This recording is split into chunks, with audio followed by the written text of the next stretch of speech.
Once again, all of you most welcome in online classes. Students अपन जो tense सीख रहे हैं उसमें प्रेजेंट टेंस के चारों भाग आज पूर्ण हो जाएंगे। Present simple tense, present continuous tense और प्रेजेंट परफेक्ट टेंस अपन सीख चुके हैं। आज अपना ये प्रेजेंट टेंस का चौथा भाग है, वो है प्रेजेंट परफेक्ट कंटिन्यूअस टेंस। तो प्रेजेंट परफेक्ट कंटिन्यूअस टेंस की हिंदी पहचान है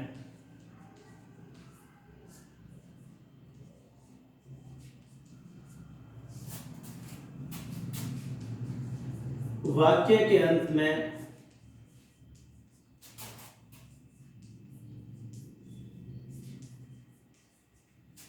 क्रिया के साथ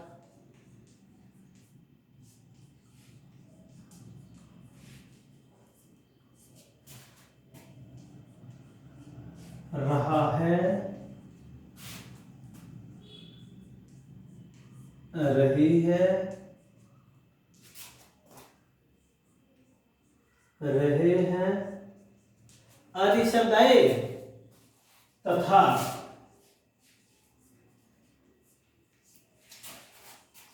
कार्य के शुरू होने का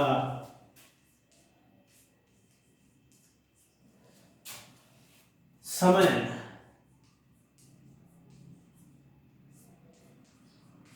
दिया हो।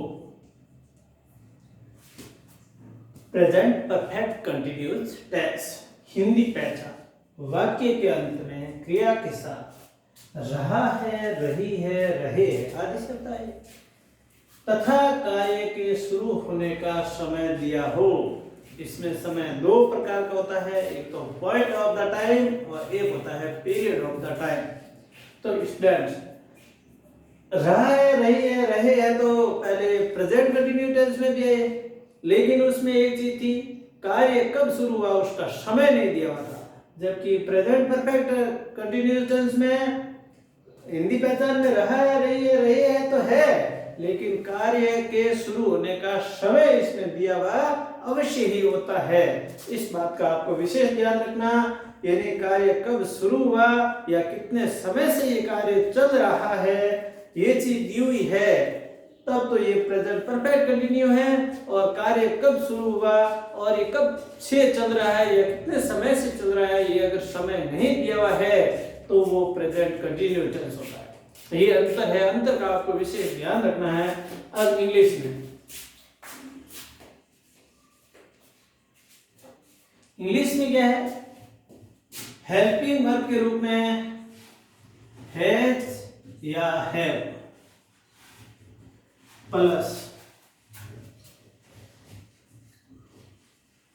B, has have plus B plus ING form,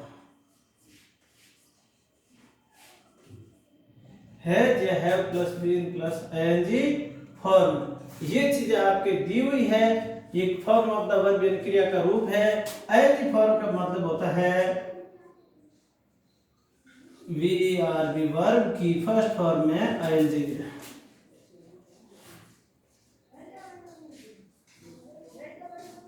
form में आईएनजी, ये चीज है। तो इंग्लिश में ये हो गया। इसके साथ क्या दिया हुआ होता है, plus,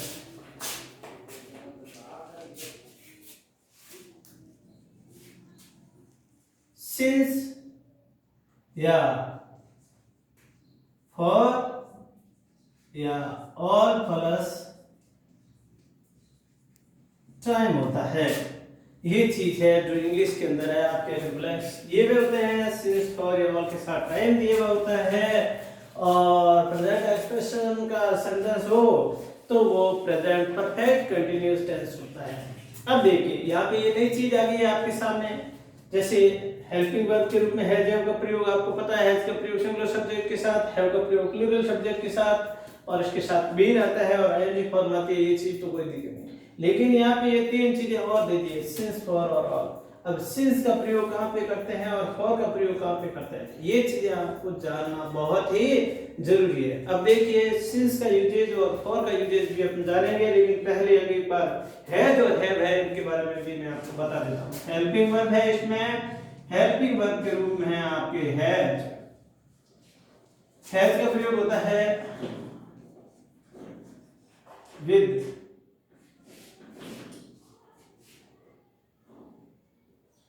singular subject, singular subject, और हैव किसके साथ आता है, विद आई और फिर सब्जेक्ट। ये चीज आपको ध्यान में रखनी है। अब देखिए यूज ऑफ सिंस और फॉर अपन पहले देख लेते हैं। देखो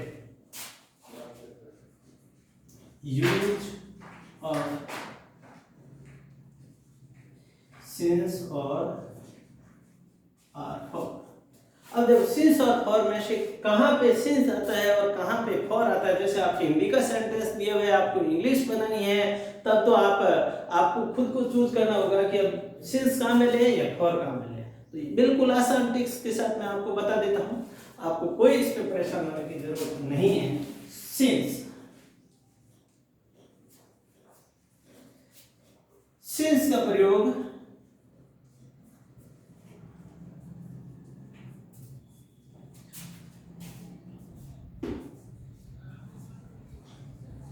पॉइंट ऑफ द टाइम,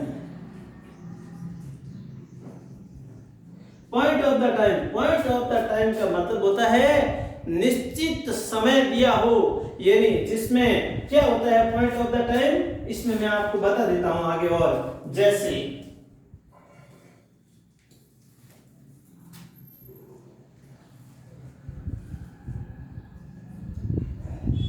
घड़ी का समय, ब्रैकेट लिख देता हूं बजे, ये कितने बजे, वार, तारीख यानी डेट, वार यानी डे,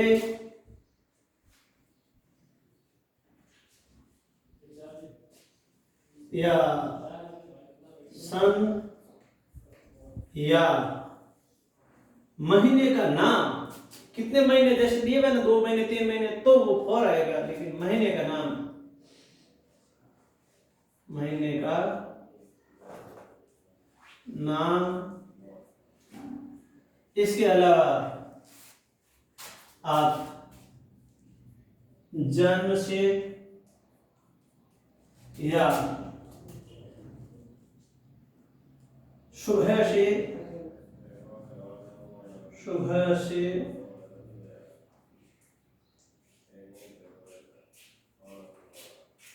दोपहर से या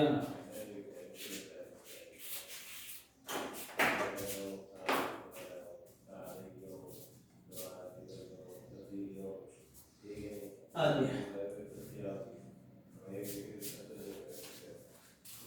और कोई भी आपके डाउट्स हो तो आप बिल्कुल पूछ सकते हो। इससे संबंधित कभी भी आपकी कोई प्रॉब्लम आए तो आप कमेंट के माध्यम से आप अपना क्वेश्चन कर सकते हो। सिंस के अलावा अब अपन यहाँ पे लेते हैं फॉर। फॉर का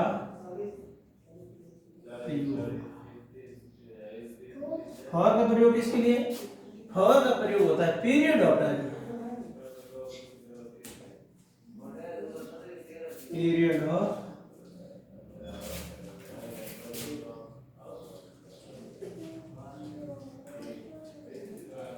पीरियड ऑफ टाइम।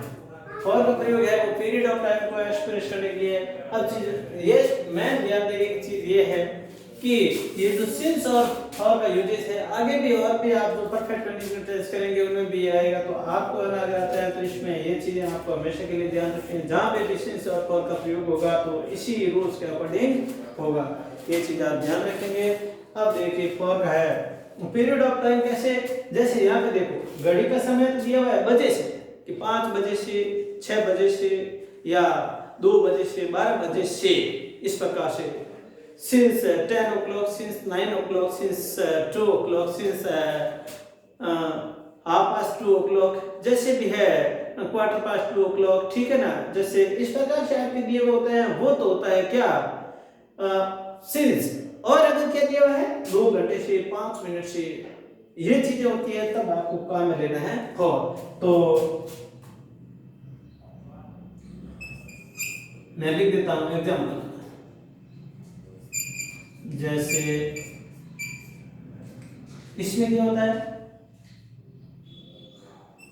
घंटा, यानी 4 घंटे से 5 घंटे से, वो चीज है घड़ी का समय, लेकिन वो तो है ना पॉइंट ऑफ द टाइम हो गया, यानी कितने बजे से है। और इसमें क्या होता है कितने घंटे से, 4 घंटे से 5 घंटे से, मिनट सेकंड या दिन। अब यहाँ पे है जैसे वार दिया हुआ कि सोमवार से मंगलवार से, लेकिन इसमें क्या होगा 4 दिन से, 2 दिन से, 5 दिन से, इसलिए इसमें क्या देंगे दिन। और क्या होगा दिन, सप्ताह, यानी 4 सप्ताह से 5 सप्ताह से, ऐसे सप्ताह है।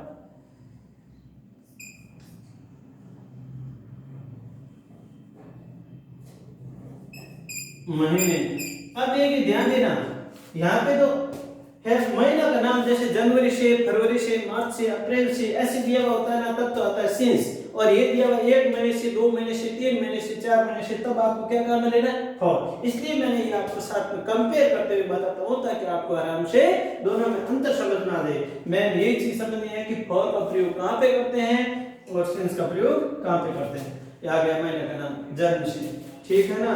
या अब जैसे जन्म से लिखा हुआ है, यहाँ पे सीधा जन्म से लिखा हुआ है, और इसमें उम्र यहाँ पे लिख सकते हैं, यानी 20 वर्षों से, 5 वर्ष से, या 2 माह से, 3 माह से, जब से जन्म हुआ है वो, मतलब इसमें वर्ष दिया हुआ हो, यानी पीरियड ऑफ द टाइम। ये शॉर्ट में है पूरा एक है, यहाँ पे पीरियड ऑफ द टाइम है और इसमें पॉइंट ऑफ द टाइम है, ये चीज ध्यान रखने की है। तो और सुबह से दोपहर से आदि है उसमें। अब इसमें क्या है, अब ये तो है कि सुबह से, दोपहर से, शाम से, ठीक है ना। और इसमें क्या आएगा कि समय आ जाएगा, घंटों में आ जाएगा, मिनटों में आ जाएगा, ये इस प्रकार से आपको ध्यान रखना है। ये है। और कुछ भी आपको अगर कोई समझ में नहीं आए, कोई डाउट हो, क्लियर हो, तो आप बिल्कुल कमेंट के माध्यम से भी आप इसके आंसर पूछ सकते हैं। और अब देखिए स्टूडेंट्स, इनके सेंटेंस है किस प्रकार से बनते हैं वो अपन जानेंगे। पहले एक बार आप इसको अच्छी तरीके से देख लीजिए, ये नोट कर लीजिएगा। मैं थोड़ा सा साइड में देता हूं, और आप चाहते हैं तो स्क्रीनशॉट भी इसका ले सकते हैं। उसके बाद में अपन इनके सेंटेंस को समझते हैं।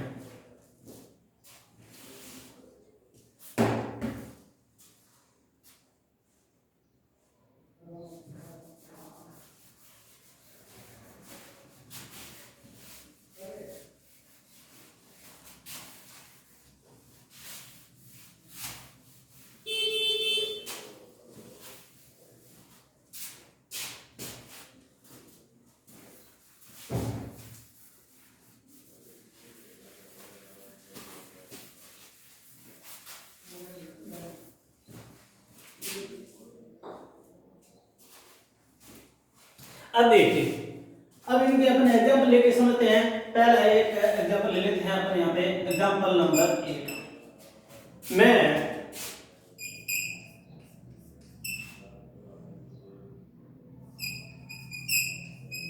सुबह से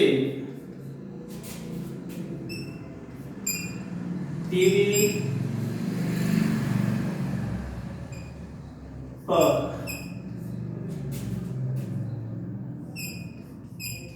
रामायण देख रहा हूं। अब देखिए, इसमें मैं देख रहा हूं, ये देख रहा हूं तो आया है, लेकिन इसमें कब है, ये टाइम दिया हुआ है सुबह से। अगर इसको मैं टीवी पर रामायण देख रहा हूं, इसको सुबह से को इसको अगर हटा देते तो ये प्रेजेंट कंटिन्यूस टेंस बन जाता। लेकिन इसमें दिया हुआ है कि मैं सुबह से टीवी पर रामायण देख रहा हूं, तो इसका मतलब है कि ये प्रेजेंट परफेक्ट कंटिन्यूस टेंस का है। ये सबसे बड़ी चीज है समझने की कि आपको ये चीज ध्यान रखनी है। अगर मैं सुबह से को हटा देता हूं, मैं टीवी पर रामायण देख रहा हूं, अगर इसमें सुबह से को हटा देते हैं तो ये प्रेजेंट कंटिन्यूस टेंस का होता है। और अगर ये लिखा हुआ इसमें टाइम दिया हुआ है, मैं सुबह से टीवी पर रामायण देख रहा हूं, तो ये प्रेजेंट परफेक्ट कंटिन्यूस टेंस का सेंटेंस है। इसी में स्टूडेंट्स मोस्टली है ना डाउट होता है कि ये प्रेजेंट कंटिन्यू कैसे है और प्रेजेंट परफेक्ट कंटिन्यूस कैसे है। इसमें जो आपकी मिस्टेक होती है वो इस चीज से दूर हो जाती है, इसका ध्यान रखना है। अब देखिए पहली चीज है कि इसके पैटर्न्स है वो आप इसको जैसे जैसे करेंगे मैं आपके यहाँ पे साथ में लिखता रहूंगा। जैसे सबसे पहले आपको सब्जेक्ट आएगा, सब्जेक्ट के बाद में हेल्पिंग वर्ब के बाद में बीन, और बीन के बाद में आईएनजी फॉर्म, और आईएनजी फॉर्म के बाद में आपके ऑब्जेक्ट आ जाएगा। आईएनजी फॉर्म प्लस ऑब्जेक्ट, इस चीज को आपको ध्यान में रखना है। और इंटररोगेटिव बनाएंगे तो हेल्पिंग वर्ब को सबसे पहले लिखना है, नेगेटिव बनाना है तो हेल्पिंग वर्ब के जस्ट बाद में नॉट लिखना है। बीन के बाद में नॉट नहीं आएगा, नॉट हेल्पिंग वर्ब के जस्ट बाद में आएगा। ये भी मैं आपके आगे लिख देता हूं। ये तो था अफर्मेटिव सेंटेंस के लिए। अब ये इंटररोगेटिव सेंटेंस के लिए, इंटररोगेटिव सेंटेंस में सबसे पहले हेल्पिंग वर्ब आएगी। हेल्पिंग वर्ब में आपको पता ही है, हेल्पिंग वर्ब है हैज या हैव। हेल्पिंग वर्ब हैज या हैव, मैंने जैसे आपको पहले इससे साफ करने से पहले बताया था, has have plus subject plus been plus ING form, ING form plus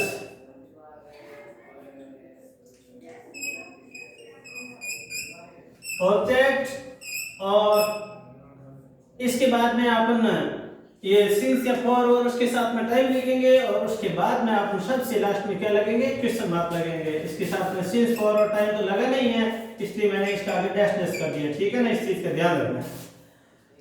negative sentence में क्या होता है, सबसे पहले सब्जेक्ट आएगा, सब्जेक्ट के बाद में हेल्पिंग वर्ब, हेल्पिंग वर्ब के बाद में नॉट आ जाएगा, नॉट के बाद में आपके आ जाएगा been,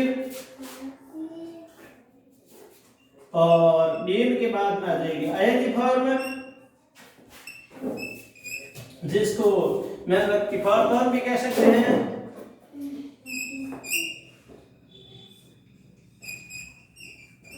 plus object plus since या फॉर के साथ टाइम, और फिर ये चीजें दी हुई होगी। कोई दिक्कत नहीं, ये यहाँ पे थोड़ा सा ये जो अगर कट रहा है तो कोई बात नहीं, वो सेम चीज है, आगे वाली चीज है। अब देखिए, अब स्टूडेंट्स ये सेंटेंस लेते हैं। सबसे पहले आपको पता है इसमें सब्जेक्ट लेना है। सब्जेक्ट इसमें आपको पता है कार्य को करने वाला कौन होता है। सब्जेक्ट की पहचान ये है, काम कौन कर रहा है, टीवी कौन देख रहा है। टीवी जो देख रहा है वही काम करने वाला है, और जो काम कर रहा है वही सब्जेक्ट है। सब्जेक्ट का मतलब होता है कर्ता, कार्य को करने वाला, और इसमें सब्जेक्ट है वो है मैं को कहते हैं आई। आई के साथ है में से क्या आएगा, आई, और दो वचन के साथ है आता है, इसके आई के साथ आएगा है, आई है, आई हैव बीन। ये चीज लिखनी है, कुछ देखने की जरूरत नहीं है। आई हैव बीन, फिर आईएनजी फॉर्म आएगी। देखना को देखने में कई वर्ड काम में लिए जाते हैं, सी यानी देखना, लुक यानी देखना, वॉच यानी देखना। लेकिन कोई ऐसे जो कार्यक्रम चल रहा है, या जैसे मैच वगैरह कुछ भी देख रहे हैं, या टीवी वगैरह देख रहे हैं, या कोई प्रोग्राम चल रहा देख रहे हैं, तो उसके लिए आपको वॉच शब्द काम में लेना, WATCH। तो I have been, WATCHING, watching. TV,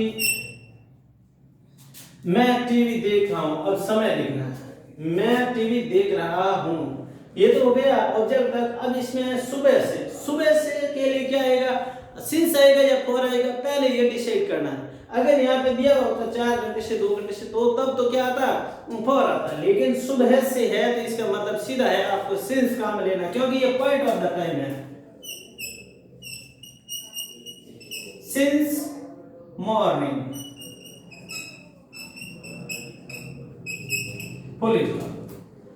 interrogative बनाना है। इंटररोगेटिव बनाने के लिए सीधा हिंदी वाले वाक्य में इसके आगे क्या जोड़ना होता है, क्या मैं सुबह से टीवी पर रामायण देख रहा हूं, तब तो ये हो जाता है हिंदी में इंटररोगेटिव। और इंग्लिश में बनाने के लिए हेल्पिंग वर्ब को है सबसे पहले लिख देना होता है, तब ये इंटररोगेटिव बन जाता है। तो इसमें इंटररोगेटिव बनाने के लिए क्या करेंगे, हैव, फर्स्ट लेटर कैपिटल होता है H A V, have, I be watching TV since, बाकी वाला से भी रखना, कुछ देखने की जरूरत नहीं है। since मॉर्निंग और इंटररोगेटिव सेंटेंस होता है तो आपको पता ही है क्वेश्चन मार्क लगाना है। अब है नेगेटिव। नेगेटिव क्या करना है, आप जैसे आप ये नहीं कि मान लो कि आपने पहले कभी देखा होगा कि नेगेटिव पहले या इंटररोगेटिव बाद में, इससे कोई फर्क नहीं पड़ता है, पहले बाद में कैसे भी लिखो, ये तो आपको इसमें बदलना आना चाहिए, इसी प्रकार से बताया गया है।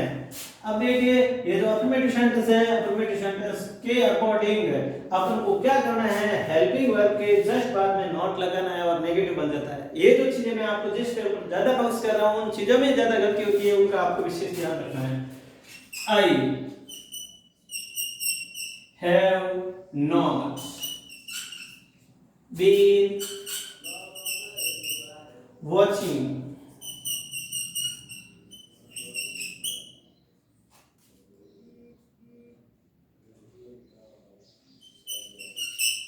TV, और बाकी वाला सेम है, since morning। और अगर इंटररोगेटिव नेगेटिव बदलना है या नेगेटिव इंटररोगेटिव बदलना है तो इसमें क्या करना है, इस सेंटेंस में सब्जेक्ट के जस्ट बाद में आपको यहाँ पे नॉट लगा देना है, तो ये नेगेटिव सेंटेंस बन जाएगा नेगेटिव इंटररोगेटिव। तो इस प्रकार से स्टूडेंट्स ये जो आपको मैंने अब 4 टेंस करवाए हैं, उनमें से आज अपने चौथा टेंस किया है प्रेजेंट परफेक्ट कंटीन्यूअस टेंस, और एक बार अपने इनका पुनः रिवीजन कर देते हैं ताकि देखो वाक्य में हिंदी पहचान है, वाक्य के अंदर क्रिया के साथ रहे तथा कार्य के शुरू होने का समय दिया होता है, पॉइंट ऑफ द टाइम हो या पीरियड ऑफ द टाइम हो, और इंग्लिश के अंदर have plus been plus ING form यानी वर्ब की फर्स्ट फॉर्म है दी हुई हो, और उसके साथ में सिंस फॉर ऑल के साथ टाइम दिया होता है, तो वो कौन सा टेंस होता है, प्रेजेंट परफेक्ट कंटीन्यूअस टेंस होता है। और इसके आपको अच्छे तरीके से तैयार करना है, सीखना है। और अगर आपको ये वीडियो अच्छा लगे तो इसको लाइक करो, शेयर करो, कमेंट करो, और इस चैनल को सब्सक्राइब कीजिए और बेल आइकन पे क्लिक कीजिए ताकि आप जब भी आपके नए वीडियो अपलोड करते हैं तो आपको तुरंत उसकी सूचना मिल जाए। थैंक यू, जय हिंद, जय भारत।